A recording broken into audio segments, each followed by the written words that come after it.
नमस्कार दोस्तों। दुनियावी चमक दमक से दूर आइए चलते हैं उन पुराने गलियारों की तरफ जहां गए हुए एक अरसा गुजर गया है। कुछ किस्से बाकी थे, शायद उन्हें पूरा करते हैं अपने छोटे से प्रयास से, जिसका नाम है किस्से गलियारों के।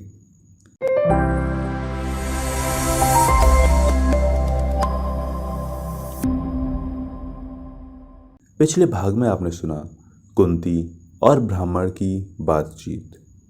अब आगे। एक षष्ट्यधिक शतमोध्यायः। भीमसेन को राक्षस के पास भेजने के विषय में युधिष्ठिर और कुंती की बातचीत। वैशंपायन जी कहते हैं, जन्मेजय, जब भीमसेन ने यह प्रतिज्ञा कर ली कि मैं इस कार्य को पूरा करूंगा, उसी समय पूर्वोक्त सब पांडव भिक्षा लेकर वहां आए। पांडुनंदन युधिष्ठिर ने भीमसेन की आकृति से ही समझ लिया कि आज ये कुछ करने वाला है। फिर उन्होंने एकांत में अकेले बैठकर माता से पूछा। युधिष्ठिर बोले, माँ, ये भयंकर पराक्रमी भीमसेन कौन सा कार्य करना चाहते हैं? वे अपनी राय से अथवा स्वयं ही कुछ करने को उतारू हो रहे हैं।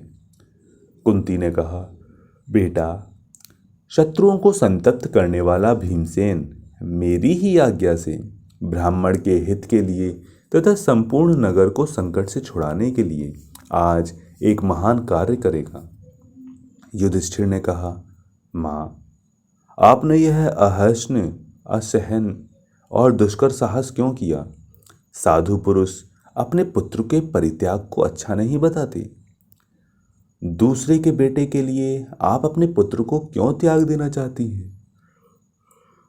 पुत्र का त्याग करके आपके लोक और वेद दोनों के विरुद्ध कार्य किया है, जिसके बाहुबल का भरोसा करके हम सब लोग सुख से सोते हैं और नीच शत्रुओं ने जिस राज्य को हड़प लिया है उसको पुनः वापस लेना चाहते हैं। जिस अमित तेजस्वी वीर के पराक्रम का चिंतन करके शकुनी सहित दुर्योधन को दुख के मारे सारी रात नींद नहीं आती थी, जिस वीर के बल से हम लोग लाक्षागृह तथा दूसरे दूसरे पापपूर्ण अत्याचारों से बच पाएं और दुष्ट पुरोचन भी मारा गया, जिसके बल पराक्रम का आश्रय लेकर हम लोग धृतराष्ट्र पुत्रों को मारकर धन धान्य से संपन्न इस संपूर्ण पृथ्वी को अपने अधिकार में आई हुई ही मानते हैं। इस बलवान पुत्र के त्याग का निश्चय करके आपने किस बुद्धि से यह निश्चय किया है? क्या आप अनेक दुखों के कारण अपनी चेतना खो बैठी हैं? आपकी बुद्धि लुप्त हो गई है? कुंती ने कहा, युधिष्ठिर, तुम्हें भीमसेन के लिए चिंता नहीं करनी चाहिए। मैंने जो यह निश्चय किया है वह बुद्धि की दुर्बलता से नहीं किया है। बेटा, हम लोग यहाँ इस ब्राह्मण के घर में बड़े सुख से रहे हैं। धृतराष्ट्र के पुत्रों को हमारी कानों कान खबर नहीं होने पाई है। इस घर में हमारा इतना सत्कार हुआ है कि हमने अपने पिछले दुख और क्रोध को भुला दिया है। पार्थ, ब्राह्मण के इस उपकार से उऋण होने का यही एक उपाय मुझे दिखाई दिया। मनुष्य वही है जिसके प्रति किया हुआ उपकार नष्ट न हो।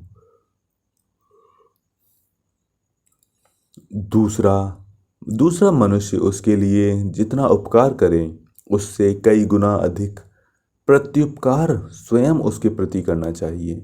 मैंने उस दिन लाक्षागृह में भीमसेन का महान पराक्रम देखा तथा हिडिंबवध की घटना भी मेरी आंखों के सामने हुई।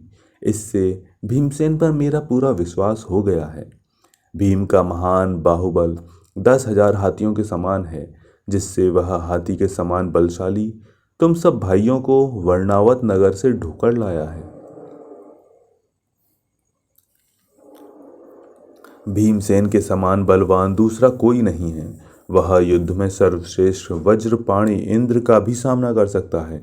पहले की बात है, जब वह नवजात शिशु के रूप में था, उसी समय मेरी गोद से छूटकर पर्वत के शिखर पर गिर पड़ा था।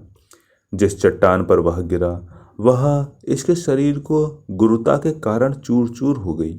अतः पांडुनंदन, मैंने भीमसेन के बल को अपनी बुद्धि से भलीभांति समझकर तब ब्राह्मण के शत्रु रूपी राक्षस से बदला लेने का निश्चय किया है।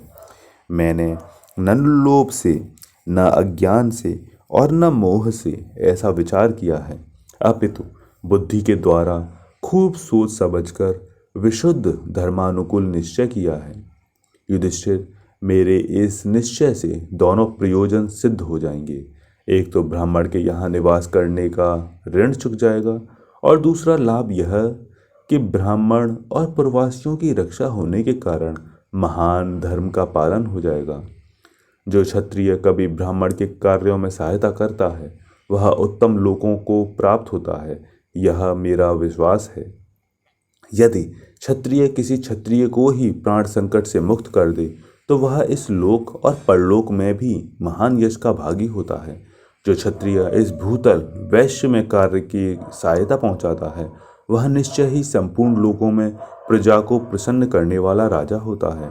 इसी प्रकार जो राजा अपनी शरण में आए हुए शूद्र को प्राण संकट से बचाता है वह इस संसार में उत्तम धन धान्य से संपन्न एवं राजाओं द्वारा सम्मानित श्रेष्ठ कुल में जन्म लेता है।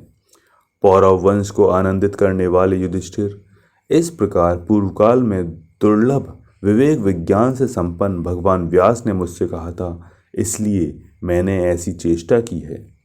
इस प्रकार श्री महाभारत आदि पर्व के अंतर्गत बकवध पर्व में कुंती युधिष्ठिर संवाद विषयक 161वां अध्याय पूरा हुआ।